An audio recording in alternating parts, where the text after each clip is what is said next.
योगी को हटा देना चाहिए, ऐसी बहुत खबरें थी मीडिया में। लेकिन ये भाजपा को अगर कोई टक्कर दे सकता है वो अखिलेश यादव ही टक्कर दे सकते हैं। बीजेपी का जो केंद्रीय नेतृत्व है वो शायद सहमत नहीं है। यूपी जैसे सूबे की हो जाए तो सियासत काफी ज्यादा दिलचस्प हो जाती है। देखिए अखिलेश यादव को खुद पे भरोसा है, लेकिन अखिलेश यादव का जो वोट बैंक है वो काफी हद तक एमवाई समीकरण पे निर्भर करता है। लेकिन ये चंद कदमों का फासला उन्हें मिटाने में पूरे 5 साल लगे। पूरे 5 एक आंसू भी हुकूमत के लिए खतरा है, तुमने देखा ही नहीं आंखों का समंदर होना।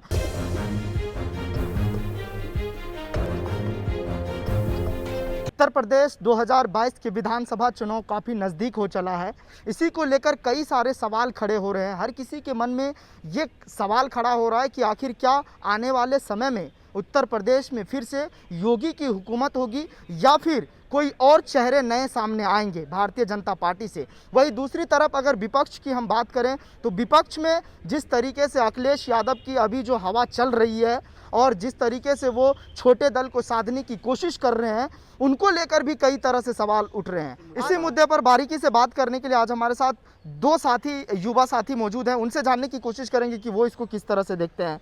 संतोष, क्या लग रहा है आपको जिस तरीके से 2022 के विधानसभा चुनाव में क्या योगी आदित्यनाथ की फिर से हुकूमत आने वाली है या कुर्सी पे खतरा मंडराता हुआ दिख रहा है? देखिए, हुकूमत तो इस लोकतंत्र में उसी की आती है जिसको जनता चुनती है और जिसको जनता अपना नेता मानती है। और रही योगी आदित्यनाथ की बात, तो योगी आदित्यनाथ को लेकर पिछले कुछ 4-6 महीनों से लगातार उठापटक जारी है।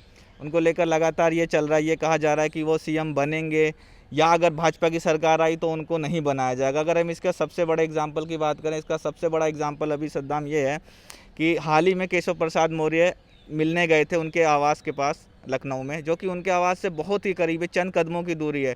लेकिन ये चंद कदमों का फासला उन्हें मिटाने में पूरे 5 साल लग गए। पूरे 5 साल में कभी नहीं मिले। और उसके बाद स्वामी प्रसाद मौर्य का बयान आता है कि अब जो केंद्र की सत्ता तय करेगी वही होगा। मतलब एक साफ इशारा था, शायद ये मुलाकात पहले केशव प्रसाद मौर्य ने ये बयान दिया, उसके बाद स्वामी प्रसाद मौर्य ने दिया कि अब जो केंद्र तय करेगा वही यूपी की सत्ता संभालेगा, वही यूपी में सिंहासन पर राज करेगा। तो इसका मतलब ये था कि कहीं ना कहीं योगी आदित्यनाथ को लेकर बीजेपी का जो केंद्रीय नेतृत्व है वो शायद सहमत नहीं है उनके क्रियाकलापों से, उनके फैसलों से। लेकिन एक बात ये भी है कि योगी को हटाने का भी बहुत चल रहा था बीच में काफ़ी सारी बीजेपी की मीटिंगें हुई, लखनऊ में हुई, उसके बाद दिल्ली में बीजेपी के राष्ट्रीय संगठन मंत्री आए, बहुत तमाम दिग्गज, हाँ, संघ की बैठक हुई दिल्ली में बहुत सारी। तो उसमें ये लगा कहीं ना कहीं कि योगी को हटा देना चाहिए, ऐसी बहुत खबरें थी मीडिया में। लेकिन ये हुआ कि योगी को हटाया नहीं जाएगा। उन्होंने बोला कि हम योगी के चेहरे पे ही चुनाव लड़ेंगे। ये बात है कि उनके चेहरे पे लड़ा जाएगा। परिणाम आ सकता है उत्तर हाँ, प्रदेश, क्योंकि वही मैं बता रहा हूँ कि अभी हिंदुत्व का सबसे बड़ा जो फायर ब्रिगेड नेता है बीजेपी में, वो योगी आदित्यनाथ हैं। तो उनके बलबूते चुनाव लड़ा जाएगा। लेकिन ये भी हो सकता है कि चुनाव के बाद बीजेपी उनको हटा भी दे, जैसे कि केशव प्रसाद मौर्य का भी कद बढ़ा है बीते दिनों में, उनकी हर जगह हलचल देखी जा रही, खासे एक्टिव दिख रहे हैं। एक बार कमान भी उनको सौंपने की बात हुई थी कि ओबीसी की फिर से कमान सौंपी जाए ना। केशव प्रसाद मौर्य के बाद स्वामी प्रसाद मौर्य, जाहिर सी बात है ये ओबीसी से आते हैं और योगी आदित्यनाथ ठाकुर हैं, स्वर्ण समाज के हैं। तो ये चीज़ें कहीं ना कहीं चल रही हैं। इसको लेकर बीजेपी में भी खासी उठापटक चल रही है। जब ज़्यादा टाइम बचा भी नहीं, 8 से 10 महीनों में यूपी चुनाव हो जाने हैं। इसमें योगी आदित्यनाथ का इस तरह यू टर्न लेना, और उसके बाद अभी जिला पंचायत चुनाव में भी हम देख रहे हैं तमाम चीज़ें हुई, क्योंकि अभी ब्राह्मण भी योगी से काफ़ी नाराज है कानपुर वाले मामले के बाद। अभी हमने देखा कि काफ़ी जगहों पर जो है निर्दलीय चुन लिया गया, उसमें कई जिलों के अध्यक्ष भी देखा गया, तो ज़्यादातर उसमें स्वर्ण समाज से ही हैं, ब्राह्मण ठाकुर ही चुने गए हैं अभी जो देखा गया। तो इसमें कहीं ना कहीं ये चीज़ है कि योगी को भी ये बोल दिया गया एक तरीके का उन्हें। आपने देखा कि जब योगी आदित्यनाथ का बर्थडे था, हर छोटी बात पर ट्वीट करने वाले हमारे प्रधान सेवक प्रधानमंत्री अपने सबसे चहेते या मान लीजिए जो उनका उत्तराधिकारी कहा जा रहा है योगी आदित्यनाथ को, उनके ट्वीट पर, उनके बर्थडे पर एक ट्वीट नहीं होता। ना सिर्फ उनसे बल्कि अमित शाह, मतलब जो गृह मंत्री हैं या जो कई इस समय बीजेपी जिनके कंट्रोल में, हाँ, जिनके कंट्रोल में है बीजेपी, उन लोगों ने ट्वीट नहीं किया। और उसके बाद योगी को सडनली मिलने के लिए बुलाया जाता है, प्रधानमंत्री से मिलते हैं, उसी दिन वो जेपी नड्डा से मिलते हैं। और उसी दिन जेपी नड्डा से आपको बता दें अपना दल की अनुप्रिया पटेल भी मिलने पहुंची, निषाद पार्टी के लोग भी पहुंचे। तो ये सारे ओबीसी नेता हैं और इनका भी कहीं ना कहीं दबाव था कि जो अभी यूपी सरकार में जो मंत्री पद खाली पड़े हैं, इसमें हमें भी हमारा कोटा चाहिए, हमें हिस्सा चाहिए, या एक तरीके की एक ब्लैकमेलिंग की पॉलिटिक्स अभी चल रही थी। तो ये सारी चीज़ें भी योगी आदित्यनाथ को फेस करनी पड़ रही हैं। और जिस तरह केशव प्रसाद मौर्य का कद बढ़ रहा है, वो सारी चीज़ें तो हमें नहीं लगता कि मतलब खैर राजनीति या संभावनाओं का खेल है, कभी भी कुछ हो सकता है। तो भले चुनाव योगी आदित्यनाथ के चेहरे पर लड़ा जाए, लेकिन उनकी जगह किसी और को दावेदार बना दी जाए, उनके सीएम पद की कमान सौंप दी जाए यूपी में, तो ऐसा भी संभव है। ठीक है, मैं लौटूंगा आपके पास, लेकिन तौहीद आलम, मैं आपसे समझना चाह रहा हूँ, क्योंकि लगातार इस बात को लेकर सवाल उठ रहा है, चर्चा हो रही है, अखिलेश यादव का क्या भविष्य देख रहे हैं उत्तर प्रदेश में? देखिए, यूपी चुनाव को लेकर जो अखिलेश यादव का जो भविष्य जो मुझे दिख रहा है, यूपी में अगर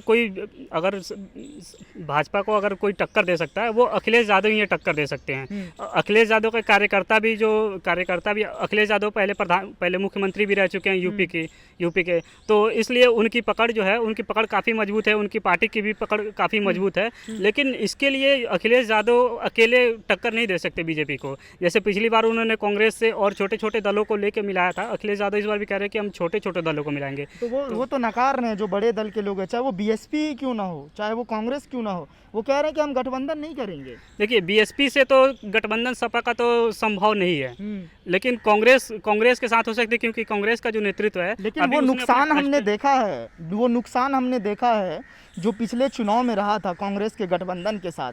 इस बार क्या लग रहा है, क्या अखिलेश यादव को खुद पे भरोसा नहीं है अगर गठबंधन करते हैं तो? देखिए, अखिलेश यादव को खुद पे भरोसा है, लेकिन अखिलेश यादव का जो वोट बैंक है वो काफ़ी हद तक एमवाई समीकरण पे निर्भर करता है, एमवाई समीकरण पे। और जो एमवाई में जो वाई है समीकरण, वो काफ़ी हद तक कांग्रेस की ओर आकर्षित होते हैं, चाहे केंद्र की बात हो, चाहे राज्य की बात हो। नहीं, कांग्रेस में तो ये तो बिहार की समीकरण आप बता रहे हैं, जो एमवाई का समीकरण होता है। दूसरी चीज़ मैं आपसे ये समझना चाह रहा हूँ कि जो आपने मुस्लिम वोट बैंक का जिक्र किया, कांग्रेस के साथ कहाँ है? वो तो समाजवादी पार्टी को जाती है।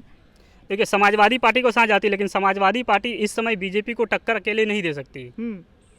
तो क्या ये मान लिया जाए कि छोटे दल जैसे आरएलडी और जो है शिवपाल सिंह, चाहे उनके साथ चाचा की पार्टी हो, उसको लेकर साथ चलेंगे तो इसका जो है असर ज़्यादा देखने को मिलेगा?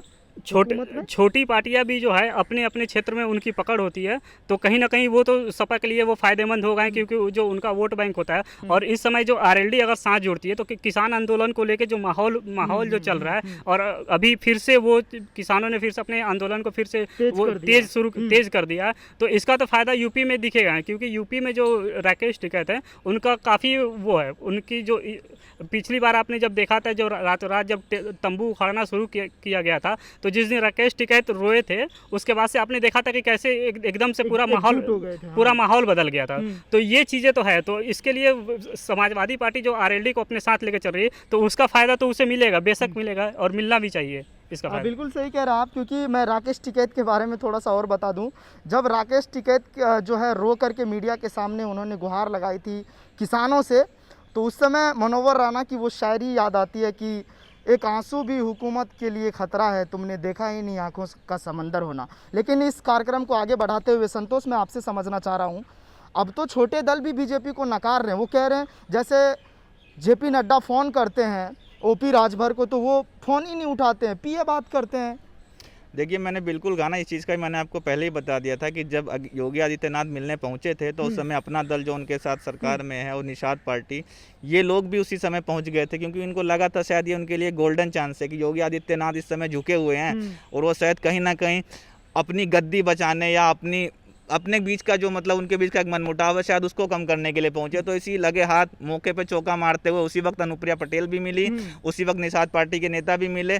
तो ये छोटे छोटे दल, इसका मतलब अगर छोटे दल प्रेशर पॉलिटिक्स डाल रहे हैं, बीजेपी जैसे बड़े महा सूरमा है जिसमें बड़े सबसे बड़ी पार्टी है अभी, है ना, अगर उसमें ये छोटे छोटे दल जाके प्रेशर पॉलिटिक्स बना रहे हैं, खासकर यूपी चुनाव में। और यूपी चुनाव आपको पता है सबसे ज़्यादा लोकसभा सीटें यहाँ हैं, और दिल्ली का रास्ता यूपी से होके जाता है ना, तो यूपी साधने के लिए सरकार को खासी मेहनत करनी पड़ी। छोटे दल भी इसमें बिदक सकते हैं, हो सकता है कुछ नए दल भी साथ आएँ, या हो सकता है ये पुराने दल बीजेपी के साथ से वापस चले जाएं। बीजेपी पे मतलब बीजेपी को खुद पर भरोसा नहीं रह गया है, छोटे दल को साथ लाना चाह रहे हैं, अनुप्रिया पटेल को साथ लाना चाह रहे हैं, चाहे वह ओपी राजभर हो, उनको लाना चाह रहे हैं, तो निषाद पार्टी से भी कई लोग आ रहे हैं। क्या मकसद है इसका? देखिए, ये है कि यूपी में जो है जातिवाद खैर हर जगह है, लेकिन जो यूपी की सियासत चलती है वो मोटा मोटा इन्हीं चीज़ों से चलती है।